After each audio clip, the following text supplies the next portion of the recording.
to all of you today. So, as Stephen said, not too long ago, I accepted my deacon nomination as an English deacon, starting in 2025. So,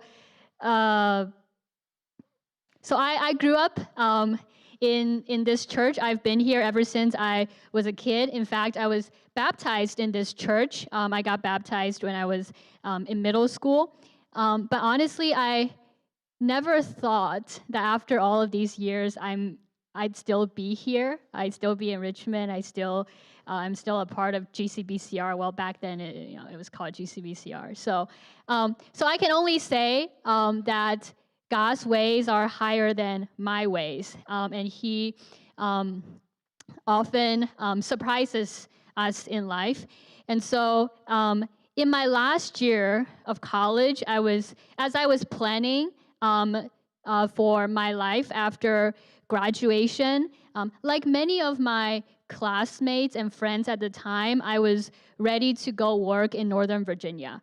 In fact, I already had, my job lined up, and I was just waiting to graduate so that I could go and start a new life. That's not in Richmond. But it was at that time, God actually gave me a vision. He gave a conviction in my heart, and He said to me, actually, I want you to go back to Richmond and go back to GCBCR, and I want you to serve in the youth ministry. Now, today, because of time, I will not go into the process of how that actually came to fruition. But the result was that I came back to Richmond, I came back to GCBCR, and I started serving in the youth ministry.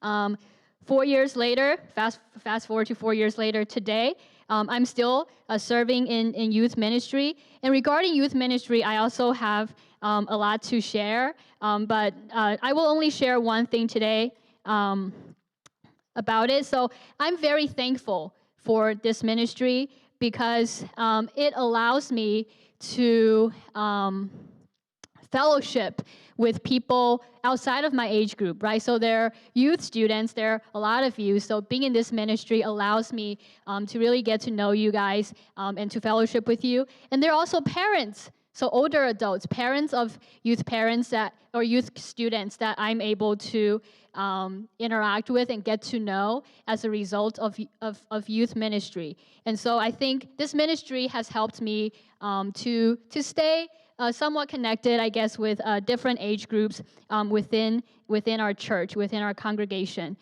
So I'm really thankful for that. So in 2025, if God wills and I become a deacon, I plan to continue serving in the youth ministry. Of course, there might be other things that I'll start serving in, but we'll leave that up to God and see how He leads.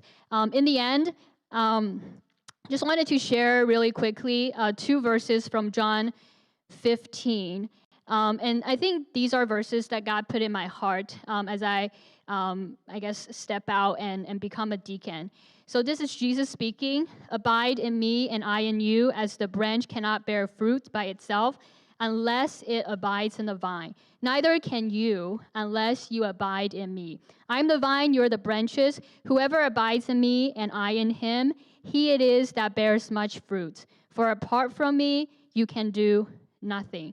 And so this is my prayer request, if you will, for the whole congregation. Please pray for me that I'd be a Christian who would often, constantly abide in Christ, that I would look to Him, I would rely on Him as I serve Him and this church. So that's my testimony, and